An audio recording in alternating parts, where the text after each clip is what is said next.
Labas rytas visiems.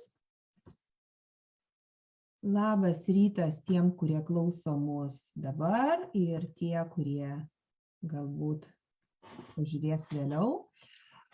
Šiandien mūsų paskaita su Visuomenės sveikatos centro atstovais.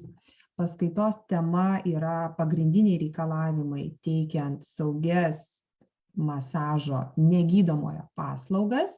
Kasgi pasikeitė ir kuo vadovaujantis, kokiais teisės aktais vadovaujantis mes turėtumėm tai daryti, kaip tai daryti teisingai. Apie tai šiandien kalbės Nacionalinio visuomenės sveikatos centro prie Sveikatos apsaugos ministerijos Vilniaus departamento visuomenės sveikatos saugos skyriaus patarėja Rūta Mačėnaitė. Ir perduodu žodį Rūtai. Labą dieną.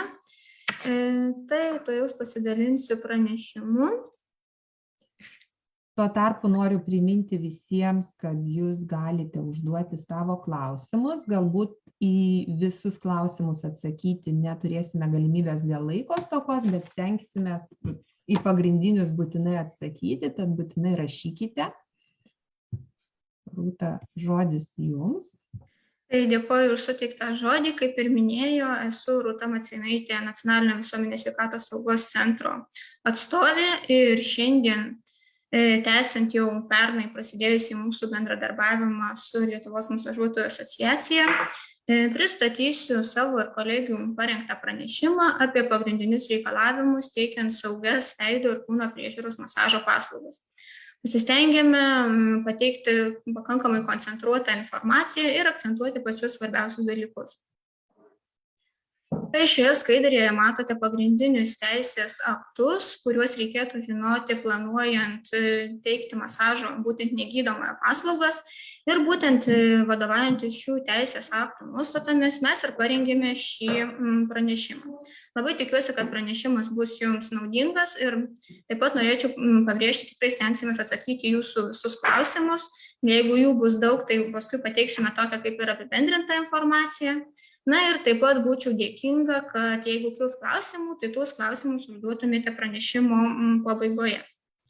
Kalbant apie pačius teisės aktus, reikėtų prisiminti, kad teisės aktų reikėtų ieškoti teisės aktų registro puslapyje, paprastai tariant, čia įdėjome jo nuorodą. Na ir norint, kad teisės aktai būtų patys aktualiausi ir skaitytumėte pačią naujausią informaciją, reikėtų nepamiršti paspausti viršui dešiniai kampe esančios nuorodos, tai yra galiojančios aktualios suvestinės redakcijos. Nes iš tikrųjų iš praktikos labai dažnai pastebim, kad žmonės klausia įvairiausių reikalavimų, kurie paprastai tariant yra pasenę. Tai tiesiog visada skaitydami teisės aktus atkreipkite dėmesį ir paspauskite galiojantį aktualių suvestinę redakciją.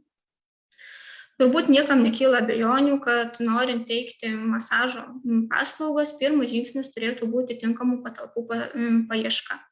Tų patalpų paskirtis turėtų būti tinkama. Nors masažo paslaugas galima teikti tikrai labai plačiame spektre patalpų paskirties, tačiau vis dar pastebim tokių atvejų, kad asmenys sudaro netinkamas paskirties patalpų nuomos sutartis.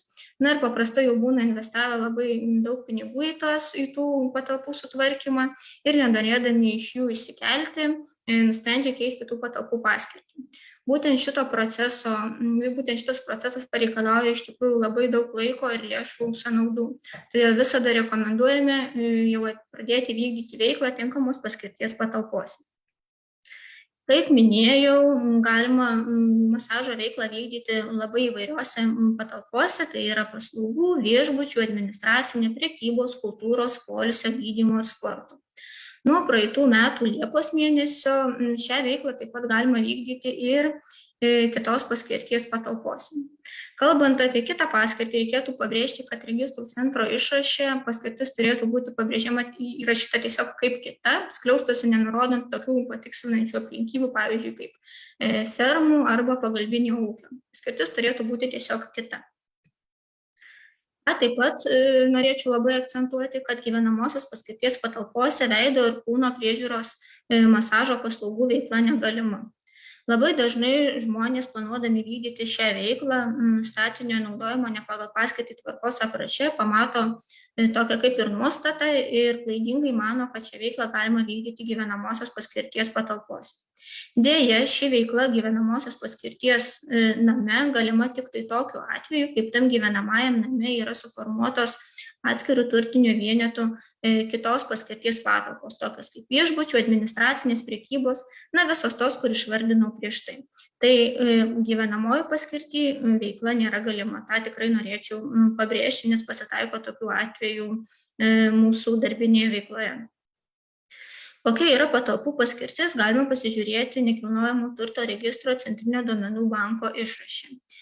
Kairėje pusėje matote išrašą, kuriame pateikta kokia gyvenamoji būtų paskirtis, tai yra netinkama paskirtis, o dešinėje pusėje matome išrašą, kuriame nurodyta, kad paskirtis yra administracinė ir, kaip ir minėjau, jie yra viena iš tų tinkamų paskirčių. Tai visada rekomenduojame prieš sudarant nuomos sutartis paprašyti patalpų savininkų ar subnuomotojų, kurie nuomoja jums patalpas, kad pateiktų registro centro išrašą, kad jūs galėtumėte įsitikinti, kad ta patalpų paskirtis yra tinkama. Ir galiausiai suradus tinkamos paskirties patalpas ir jas įsirengus, prieš pradedant veiklą būtina įsiimti leidimą higienos pasą. Negydomojo masažo paslaugos yra priskiriamos prie veido ir kūno priežiūros paslaugų. Savo ruožtu veido ir kūno priežiūros paslaugos pagal higienos normą 117 yra priskiriamos prie grožio paslaugų. O būtent grožio paslaugoms yra reikalingas leidimas higienos pasas. Visą sąrašą veiklos rūšių, kuriuom šis dokumentas yra reikalingas, galite surasti Visuomenės sveikatos priežiūros įstatymo 21 straipsnio 4 dalyje. Labai svarbu tai, kad asmenys siekiantys gauti leidimą higienos pasą žinotų keletą svarbių dalykų apie šį dokumentą.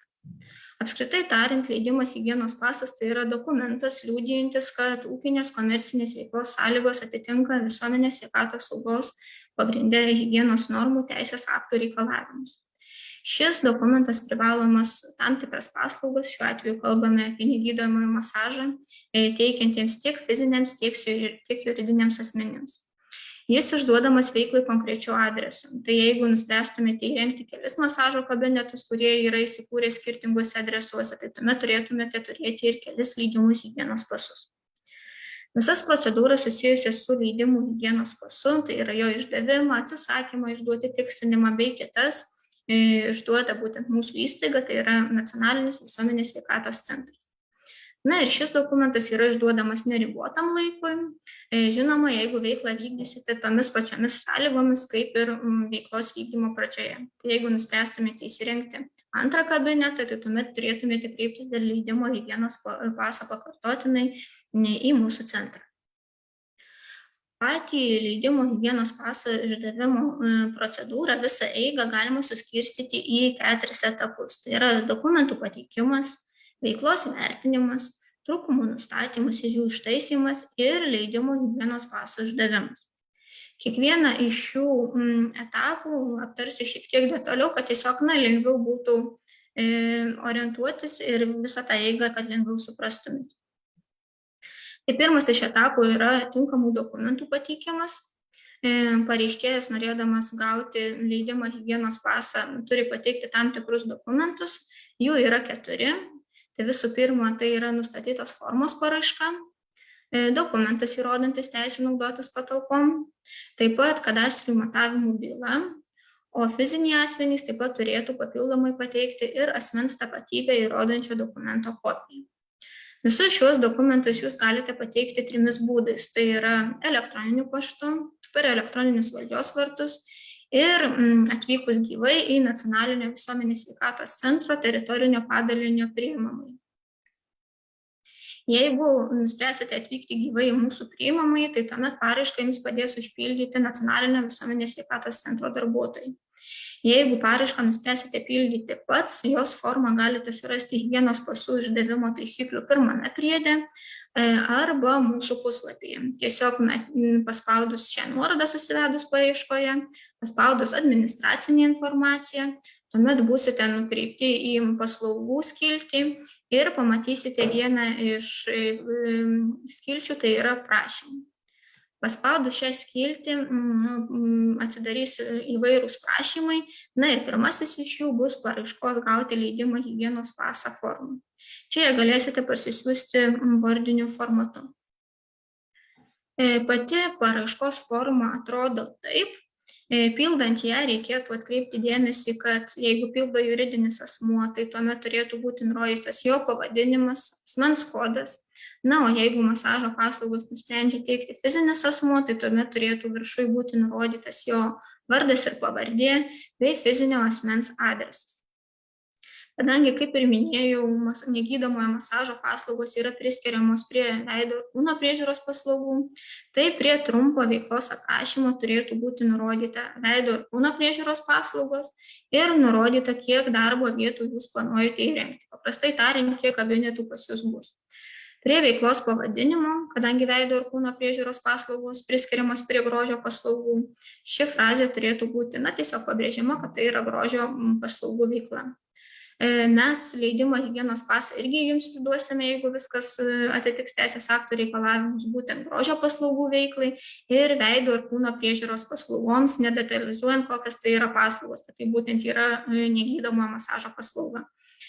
Na ir galiausiai, ką reikėtų atkreipti dėmesį, kad paraiškoje turėtų būti nurodyti patalpų, kuriuose vykdoma ūkinė komercinė veikla indeksai. Jie yra paimami iš kadastrinių matavimų bylos. Tai šiek tiek detaliau apie indeksus pristatysiu truputėlį vėliau. Kitas dokumentas, kurį reikia pateikti, tai yra dokumentas įrodantis teisę naudotis patalpomis. Jeigu jūs esate patalpų savininkas ir jūsų nuosavybės teisė į tas patalpas yra registruota nekilnojamo turto registre, tai tuomet jokio papildomo dokumento nereikia, mes tiesiog įsitrauksime išrašą ir matysime, kad jūs esate patalpų savininkas.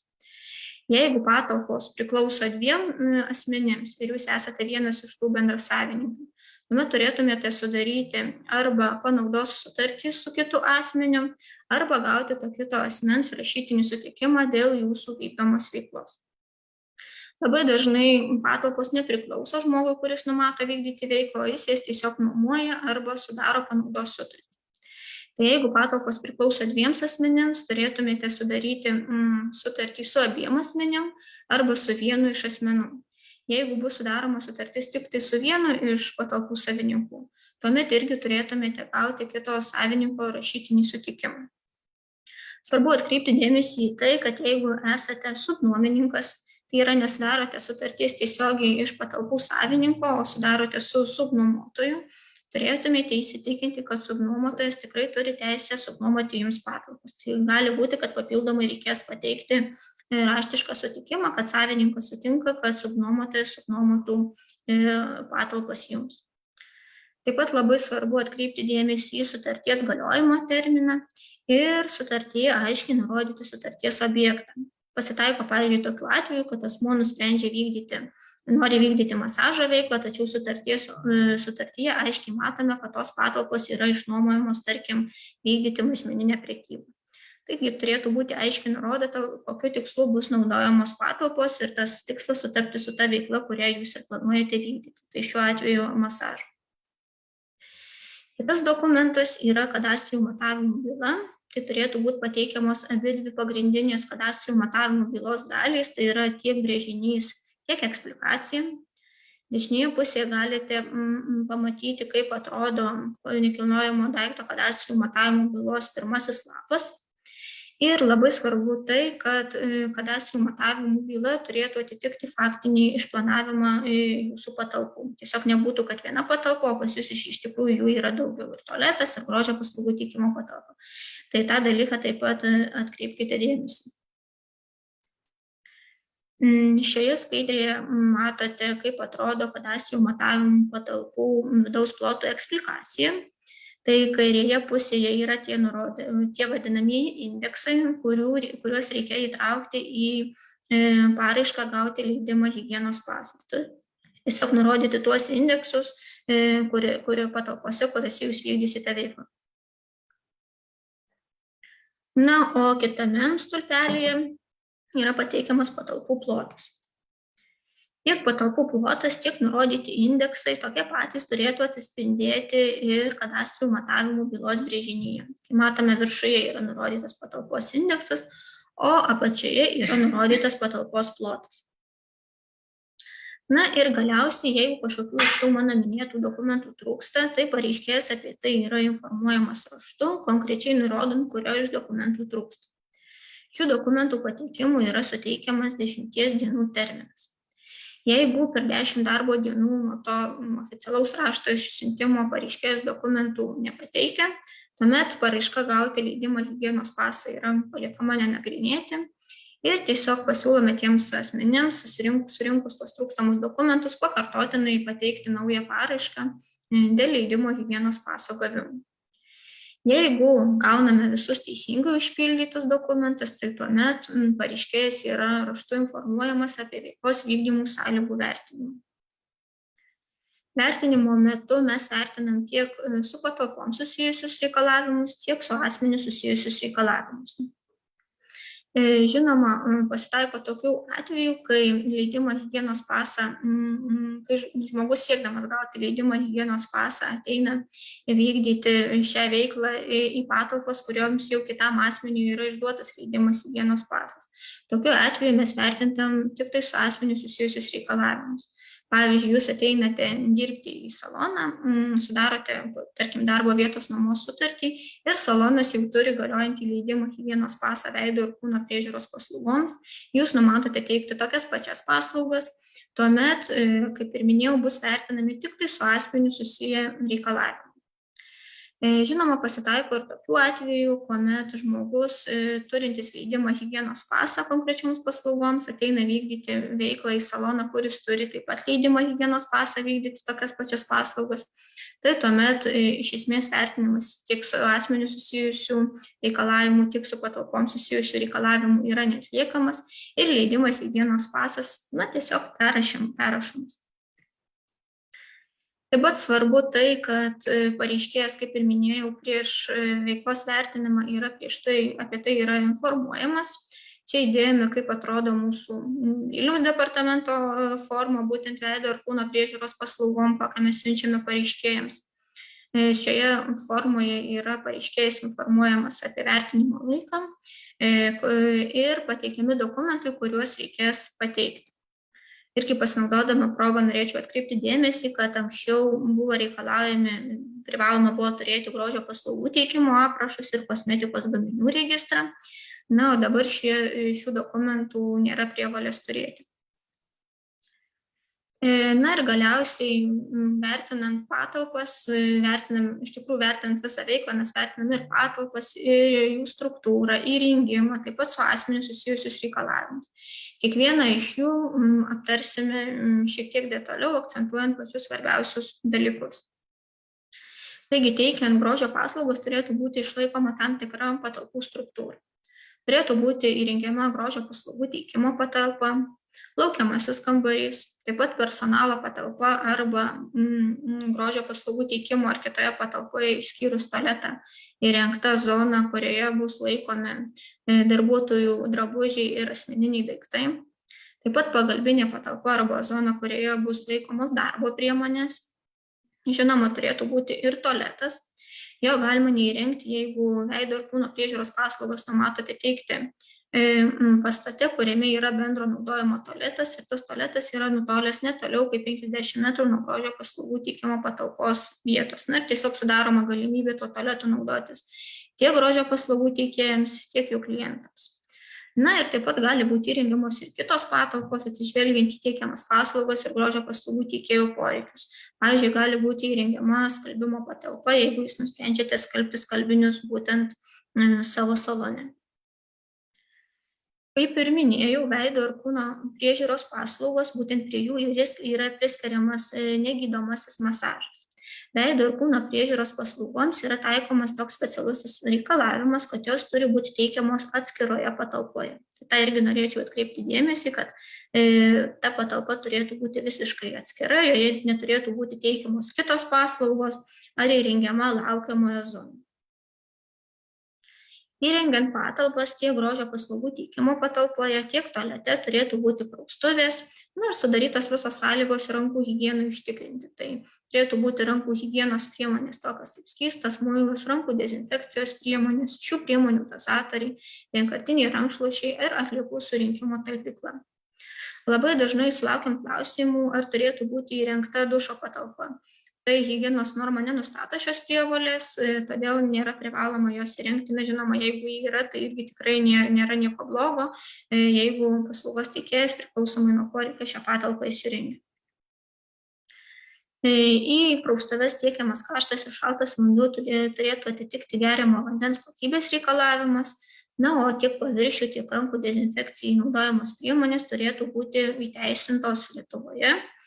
Ar šios priemonės yra įteisintos ir tinkamos, galite pasitikrinti mūsų nacionalinio visuomenės sveikatos centro puslapyje skiltyje BCD. Tai čia mes pateikiame nuorodą būtent į tą puslapį. Tai jeigu reikės, tikrai galėsite pasinaudoti.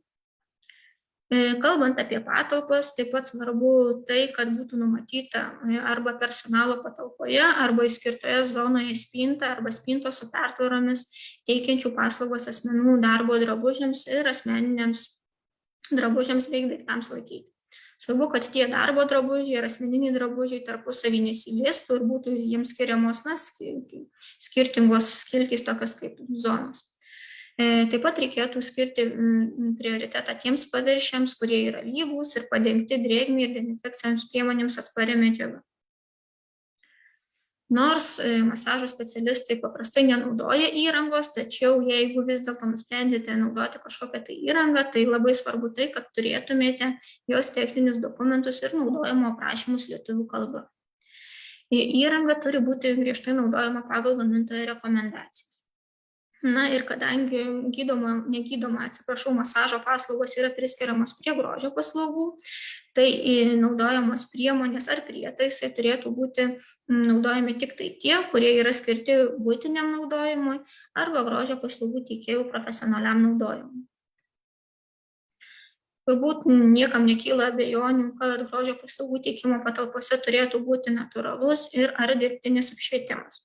Kaip matote, yra nurodyta ir ar, taigi natūralus apšvietimas nėra privalomas ir šias paslaugas taip pat galite teikti ir rūsio patalpose, kuriuose to natūralaus apšvietimo nėra. Na ir dirbtinio apšvietimo vertė darbo vietose turėtų būti nemažesnė kaip 500 liuksų. Be apšvietimo tikrai yra labai svarbus ir vėdinimas, tai turėtų būti įrengtas arba natūralus vėdinimas, arba įrengtas mechaninis vėdinimas. Turbūt pati paprasčiausia priemonė yra natūralus vėdinimas atidarius langus. Žinoma, galima pasinaudoti ir įsirengti mechaninį vėdinimą, kurio metu tiesiog oras tiekiamas ir šalinimas priverstinai, naudojant šiuolaikinės oro tiekimo sistemas. Pažvelgus pagrindinius reikalavimus taikomus patalpoms, taip pat norėčiau priminti reikalavimus, kurie yra taikomi darbuotojams. Tai visų pirma, darbuotojai turėtų būti periodiškai pasitikrinę sveikatą. Grožio paslaugos teikiantys specialistai turėtų būti išklausę tam tikrus kursus, tai yra HB ir H3 ir pirmosios pagalbos mokymo kursus. Žinoma, turėtų būti turimi sveikatos žinių ir įgūdžių atestavimo pažymėjimai, patvirtinantys tų kursų išklausimą. Taip pat, jeigu nusprendžiate, kad valysite patys patalpas, tai tuomet darbuotojas atliekantis valymo darbus turėtų papildomai būti išklausęs ir programą pažymėtą kodu H11. Masažo kabinetuose naudojami skalbiniai gali būti arba daugkartinio naudojimo, arba vienkartinės priemonės, tokios kaip pataisalai, užklotai, rankšluosčiai ar kitos. Bet kokiu atveju turėtų būti nešvarių skalbinių talpykla ir švarių skalbinių spinta arba talpykla. Jeigu nusprendžiate pasirinkti daugkartinius skalbinius, tai tuomet turėtumėte arba pagalbinėje patalpoje arba zonoje sumontuoti skalbimo ir džiovinimo įrangą, arba sudaryti sutartį su skalbimo paslaugų teikėju. Jeigu nusprendžiate sudaryti sutartį, tai būtinai atkreipkite dėmesį, kad tas paslaugos teikėjas turėtų leidimą higienos pasą skalbimo paslaugų veiklai. Jokių būdų neskalbkite skalbinių namuose, tai yra draudžiama. Na, o jeigu nusprendžiate būtent sumontuoti skalbimo ir džiovinimo įrangą, tai irgi nemontuokite jos tualete, nes tokiu būdu tik tai padidinsite riziką savo skalbinių galimam užteršimui. Pasirinkite pagalbinę patalpą arba įskirkite tiesiog atskirą zoną skalbinių skalbimo ir džiovinimo įrangai. Na ir galiausiai, jeigu veiklos vertinimo metu yra nustatomi trūkumai, pareiškėjas yra apie tai informuojamas raštu, konkrečiai nurodant, kokių reikalavimų netitinkate ir būtent kokį teisės akto punktą pažeidžiate.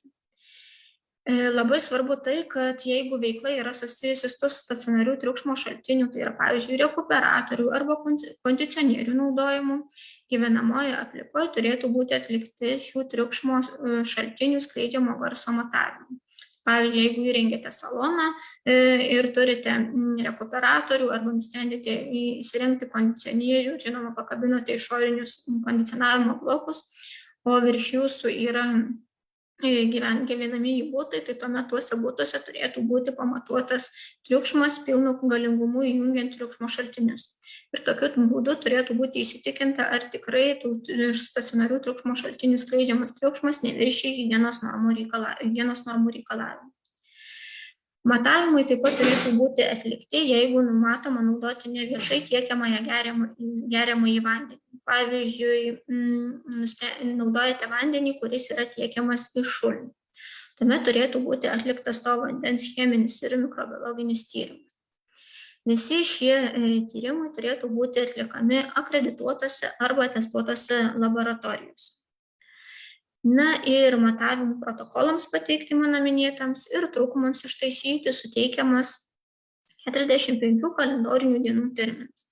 Žinoma, šis terminas yra maksimalus, jeigu trūkumus ištaisysite greičiau ir protokolus pateiksite greičiau, tai leidimą higienos pasą irgi gausite greičiau ir tikrai nereikės laukti tų 45 kalendorinių dienų terminų. Pasitikrinti, ar įmonės yra akredituotas ir tikrai turi teisę atlikti jums reikiamus matavimus, galite nacionalinio akreditacijos biuro puslapyje. Tiesiog paspaudus akredituotų įstaigų sąrašas ir paieškos laukelį suvedus įmonės pavadinimą arba kodą būsite nukreipti į sąrašą ir tada tiesiog galėsite pasižiūrėti, paspaudus gaubliuko ženklą, kokiams sritims yra akredituota ta minėta įstaiga ir būtent tos sritys ir jums reikiamos sritys yra įtrauktos į jų akreditavimą.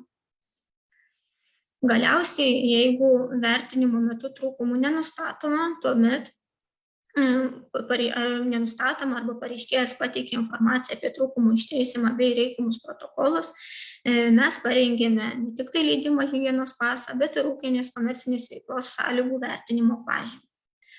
Tuomet pareiškėjas yra informuojamas apie rinkliavą, nes už leidimą higienos pasą yra nustatyta valstybės tam tikra rinkliava, kuri yra priklausoma nuo patalpų ploto.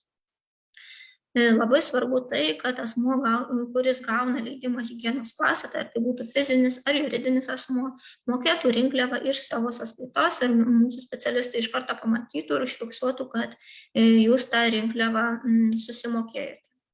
Ir taip pat toksai būtų kaip praktinis patarimas, jeigu nusprendžiate, atvažiuojate pasiimti leidimą higienos pasą pats, tai viskas gerai, tačiau jeigu atvykstate ne pats, ne įmonės, tarkim, direktorius, o kitas asmuo, tai turėtų būti pateikiamas įgaliojimas, kad priėmimo darbuotojai jums tą leidimą higienos pasą galėtų atiduoti. Na ir visą informaciją apie išduotus leidimus higienos pasus galite surasti labai paprastai, jinai yra viešai prieinama Nacionalinio visuomenės sveikatos centro internetinėje svetainėje skelbiamas tas sąrašas ir elektroninėje licenzijų informacinėje sistemoje.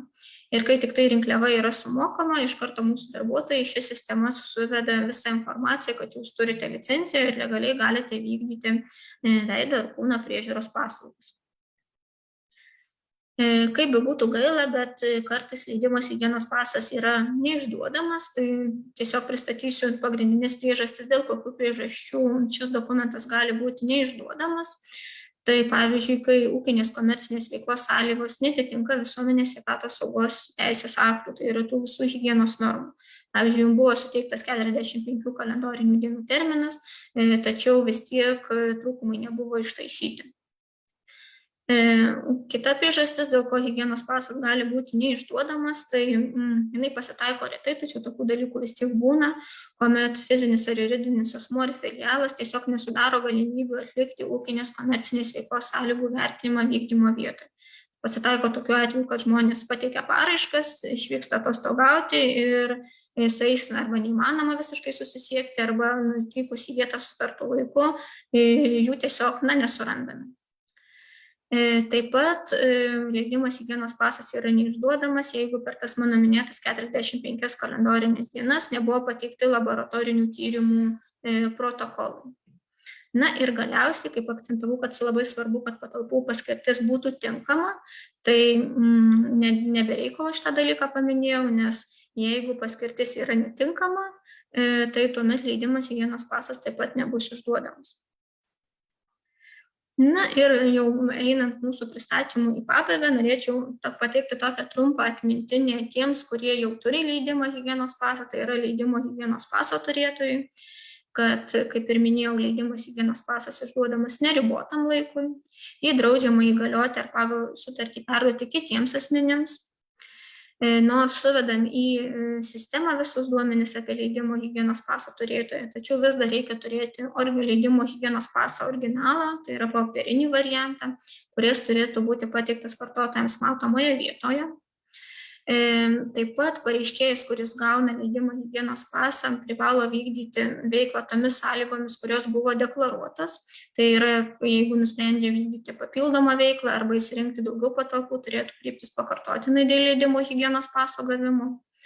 O jeigu yra pasikeitusios tam tikros sąlygos, kurios skiriasi nuo to, kai buvo deklaruota, irgi turėtų apie tai mus informuoti. Galiausiai, jeigu pasikeičia leidime higienos pase nurodyti rekvizitai, tarkim, buveinės kodas arba juridinio asmens pavadinimas, tuomet turėtų būti pateikiamas prašymas dėl leidimo higienos paso patikslinimo. Jeigu jūs nusprendžiate visiškai veiklas nebevykdyti, tuomet turėtumėte pateikti prašymą dėl leidimo higienos paso galiojimo panaikinimo. Na, o jeigu veikla nusprendžiama nevykdyti laikinai, jūs tiesiog laikinai sustabdote veiklą, tai tuomet tokiu atveju turėtų būti pateikiamas prašymas dėl leidimo galiojimo sustabdymo. Taigi, baigiant, tikiuosi, kad šitas mūsų parengtas pranešimas jums buvo naudingas. Jeigu kiltų kažkokių tai klausimų, tai visada kviečiame drąsiai konsultuotis bendruoju konsultaciniu telefonu. Jį matote puslapio apačioje arba kreiptis į teritorinius padalinius ten, kur jūsų veikla yra įsikūrusi elektroniniu paštu. Tai dar kartą ačiū už suteiktą žodį ir galimybę pasisakyti.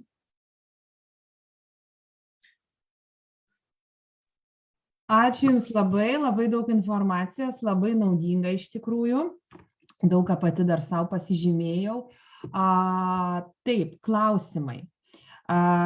Toksai klausimas, gal taip iš karto negalėsite atsakyti, tai gal tuomet vėliau pateiksite atsakymą, jeigu būtų sudėtingas. Klausimas yra toks. Tai kaip iš tikrųjų pas mus šiuo metu vyksta visas tas reorganizavimas masažo srityje ir dauguma higienos įgūdžius turi kaip HN5 formą. Tai jeigu žmogus dirbantis gydymo įstaigoje, ASPI licenciją turinčioje įstaigoje, dar papildomai turės darbą įstaigoje, kuri dirba su grožio sritimi, ar jam reikia išsiimti papildomą higienos įgūdžių kortelę H3 formą, ar ta H5 forma gali būti ir tai veiklai taikoma? Tai dėkui iš klausimą. Tai taip, jeigu matot, kadangi veido negydomasis masažas yra priskiriamas prie veido ir kūno priežiūros paslaugų, jos yra grožio paslaugos.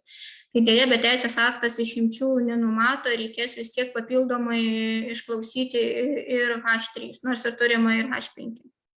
Supratau. Tai labai svarbu ir prašau jūsų atkreipti dėmesį į tokį mažą lygtais dalyką, nes turite, bet yra kitokia forma. Kitas klausimas, toksai patikslinimas, ko gero, nes mes irgi labai daug klausimų sulaukėme apie gyvenamąją paskirtį, tai tiesiog norėčiau užakcentuoti tą dalyką, kad nuo 21 metų Liepos mėnesio, kas iš tikrųjų pasikeitė, kad paskirtyje pasikeitė papildoma paskirtis, kuri vadinasi kaip kita, ir kaip ir jūs pati akcentavote, ten turi ir būti įrašytas žodis kita, o ne sandėliukas ar gyvenamosios paskirties. Ir tik toks pakeitimas, ar patvirtinsite dar kartelį? Taip, patvirtinsiu, ir būtent tą ir norėjau akcentuoti, kad, kaip ir sakiau, dažnai žmonės perskaito, pamato tik tai sakinio pradžią, kad gyvenamoji paskirtis ir kad jau iš karto galima vykdyti tą veiklą, tai iš tikrųjų taip nėra. Turėtų būti suformuotas atskiras turtinis vienetas tam gyvenamajam name, kaip turbūt ir matom, dažnai būna ir nestovi gyvenamasis daugiabutis namas, o pirmam aukšte įsirengęs masažo ar ten kitas grožio salonas su atskiru įėjimu. Tai aišku, kad jau tenai bus suformuotas atskiras turtinis vienetas ir mes tai turėtumėm pamatyti registrų centro išraše, tada ir pasižiūrėsim, kokia tai yra to atskiro turtinio vieneto paskirtis. Aišku, tikrai, jeigu yra gyvenamoji paprastai būtų ar ne, ir jeigu yra įprastas daugiabutis namas tikrai bendrojo su įėjimu į bendrą laiptinę, ar ne, neteko matyti, kad tokiose vietose būtų suformuotas atskiras turtinis vienetas, ar ten tikėtina, kad bus gyvenamoji paskirtis. Tai ir atsižvelgiant į tai, nereikėtų vykdyti veiklos ir gyventojų namuose, nes ten irgi ta paskirtis nebus tinkama. O sakykit, dar vienas klausimas, jeigu šiuo metu asmuo jau turi leidimą higienos pasą grožio paslaugų veiklai ir dabar praplečia savo paslaugų asortimentą ir pradeda vykdyti taip pat ir negydomojo masažo paslaugas, ar reikia kreiptis į NVSC ir patikslinti tą leidimą higienos pasą, ar tai nėra būtina? Priklausomai nuo to, kokiai grožio paslaugų veiklai asmuo turi leidimą higienos pasą. Jeigu turi, nes mes visada nurodom, kokia konkreti veikla. Jeigu ten, tarkim, nurodyta, kad nagų priežiūros ar ne, ar plaukų priežiūros paslaugos, tai žinoma, reikia kreiptis dėl veido ir kūno priežiūros paslaugų. Bet jeigu yra išduotas leidimas higienos pasas veido ir kūno priežiūroms paslaugoms, tai papildomai teikti paraiškos tikrai nereikia ir nieko tikslinti nereikia, nes negydomasis masažas jau papuola į veido ir kūno priežiūros paslaugas. Todėl mes ir leidimą higienos pasą išduodami stengiamės nesukonkretinti tų paslaugų, kad būtent negydomasis masažas, ar būtent, tarkim, depiliacijos, plaukų šalinimas ar visą kitą, išduodant bendrai veido ir kūno priežiūros paslaugoms, ir tada jau žmogus gali vykdyti visas paslaugos, kurios papuola į veido ir kūno priežiūros paslaugų į tą visą savoką. Tai priklausomai nuo to, kokias tas grožio paslaugos asmuo teikia ir kokiam paslaugoms leidimą higienos pasą turi. Supratau. Sekantis klausimas. Yra nuomojamas objektas, kuris turi vieną bendrą įėjimą, tačiau atskiras patalpas ir kiekviena iš kurių turi atskirą eksplikacinį numerį. Ar galima teikti prašymą tik tai konkrečiai patalpai, o ne visam objektui? Matot, reikėtų pasižiūrėti, kokie čia yra vis dėlto dokumentai. Negaliu tikrai taip iš karto atsakyti, tiesiog norisi įvertinti dokumentus, nes čia pakankamai toksai išskirtinis atvejis. Supratau, reikėtų kreiptis ir jūs jau... Taip, kreipkitės tikrai į teritorinį padalinį, nes čia, kaip suprantu, klauso mūsų visoje Lietuvoje, ar ne? Jeigu Vilniuje, tai kreipkitės tikrai į vilnius@nvsc.lt, mes pasižiūrėsim ir tikrai atsakys. Žinoma, atsakys ir kiti departamentai. Tiesiog nežinau, iš kur paklausėjas yra. Deja, aš irgi neturiu tos informacijos. Kitas klausimas, kokiems prietaisams, baldams būtina turėti gamintojo instrukciją? Kaip pavyzdžiui, šviestuvas, lempa, kėdė, staliukas, ar jie taip pat turi turėti dokumentus, kaip ir masažo stalas ar kažkokie prietaisai, kuriuos mes naudojame tiesiogiai? Ne, tokie dokumentai, kurių įprastas naudojimas, ar ne kaip stalas, ar tenai kėdė, šviestuvas, tai tikrai jau aišku, kaip juos naudoti ir tikrai kažkokių tai instrukcijų nereikia. Kokias instrukcijas mes žiūrim, tai yra tos naudojamos įrangos. kad įsitikinti ar ne, jeigu kyla kažkokių tai klausimų, kaip ją naudot, kad ir pats darbuotojas mokėtų ją tinkamai naudoti ir kad mes galėtume pasiskaityti, nes gamintojas geriausiai žino, kokie yra kam skirtas tas ar ne, kam skirta ta įranga ir kaip ją prižiūrėti. Tai tik tai, jeigu yra naudojama kažkokia tai įranga, tarkim, limfodrenažinio masažo aparatai ar dar kažkas. Tokiems įprastiems daiktams kaip stalas ar šviestuvas tikrai naudojimo instrukcijos nereikalaujam ir neprašom. Ar kabinete gali būti užuolaidos ar kilimas? Tokio konkretaus atsakymo irgi pateikti negaliu, realiai turėtų būti paviršiai tokie, kurie yra lengvai prižiūrimi, lengvai valomi, dezinfekuojami. Tai žinoma, jeigu jūs turėsite kilimą, kuris bus labai tuo dideliu pūku ar ne, didelio ilgo plauko, tai jį bus tikrai sunku prižiūrėti. Užuolaidos irgi, jeigu jos yra lengvai ar ne, jūs galite jas nusikabinti, lengvai išskalbti, lengvai prižiūrėti. Tikrai tokio draudimo nėra. Tiesiog kiekvienas žmogus, planuojantis šitą veiklą ir perkantis daiktus, įsirenginėjantis tą savo kabinetą, turėtų pasižiūrėti ir įvertinti galimybės, kaip prižiūrės ir jam iš tikrųjų bus lengva prižiūrėti šitos paviršius. Ir tikrai tai yra itin aktualu pandemijos akivaizdoje, nes tikrai reikės tuos paviršius tinkamai prižiūrėti, kad užtikrinti tiek savo klientų sveikatą. Sekantį klausimą atsakymas iš tikrųjų skambėjo, bet gal nesunku bus jums dar kartą pakartoti, ar būtinas praustumas pačiame masažo kabinete, kur atliekamas masažas, ar užtenka praustuvo esančio tualete? Tai tikrai neužtenka, grožio paslaugų teikimo patalpoje turi būti praustuvas rankoms plauti. Taip, ir dar galbūt irgi atsakymą tikrai girdėjau, bet vėlgi trumpai gal atsakysit, jei naudojami daugkartinio naudojimo užtiesalai, ar tinka, jei jie bus skalbiami savitarnos skalbyklose ir nesudaromos paslaugų sutartys su skalbėjais, tai sutartis privaloma, kaip aš supratau? Realiai turi būti įrodyta, higienos normų yra nurodyta, kad sutartis yra privaloma, tačiau realiai aš nematyčiau nusikaltimo, bent mūsų Vilniaus departamente yra tokia praktika, kad jeigu žmogus įrodo, kad jisai skalbė savitarnos skalbykloje ir nebūtinai turi būti sudaryta sutartis būtent dėl šitų skalbimo paslaugų teikimo, jeigu jisai įrodo, kad neskalbė namuose, tai tikrai problemos nematyčiau, tiesiog reikėtų rinkti kažkokį tai įrodymus ar čekius ar kažkokius kvitus dėl tų paslaugų. Arba sąskaitas dėl tos paslaugos suteikimo. Nes iš tikrųjų masažo paslaugas dažnai teikia tik tai vienas žmogus ar ne, žmogus susitaupęs lėšas tam tikras įrengė savo kabinetą ir kartais tos sutarties tiesiog sudaryti kaip ir neapsimoka, nes skalbinių kiekis nėra labai didelis. Tai o už sutartį dažnai paslaugų teikėjai prašo net už sutarties sudarymą didelės sumos, tai mes tokią kaip ir nenuolaidą, bet leidžiam sudaryti ir savitarnos skalbyklai, su savitarnos skalbyklom tokius kaip susitarimus arba tiesiog skalbti ten, kad sumažinti naštą verslui. O tų skalbyklų pakankamai nemažai yra dabar, tai tikrai patogu yra. Ačiū labai. Ir 2 paskutiniai klausimai. Ar galima tose pačiose patalpose teikti tiek masažo negydomojo, kaip grožio paslauga, tiek gydomojo masažo paslaugas? Ir jeigu taip, tai ar tuo atveju reikėtų 2 higienos pasų? Taip, tai nėra tokio draudimo, kad nebūtų galima teikti paslaugų būtent tam vienam kabinete. Aišku, turėtų būti susidėliotas ar ne, tam tikras grafikas, kad tarkim tada teikiamos tokios paslaugos, tada teikiamos šitos paslaugos. O leidimų higienos pasų, kadangi reikalavimai, nors dauguma jų yra panašus, bet yra tikrai ir skirtingų reikalavimų, tai turėtų būti išimami 2 atskiri leidimai higienos pasai. Nes su tuo pasu, kur bus išduodama gydomąjam masažui, paskui bus keliaujama į akreditavimą, kad gauti licenciją į akreditavimo tarnybą. O veido ir kūno priežiūros tas išduotas higienos pasas, tiesiog jau vykdysit ir tiek. Tai turėtų būti 2. Dar kartą akcentuoju pasai, kiek veiklų, tiek pasų ir kad toj pačioj patalpoje galima vykdyti veiklą tinkamai pasiskirčius laiko tarpe tas atliekamas paslaugas.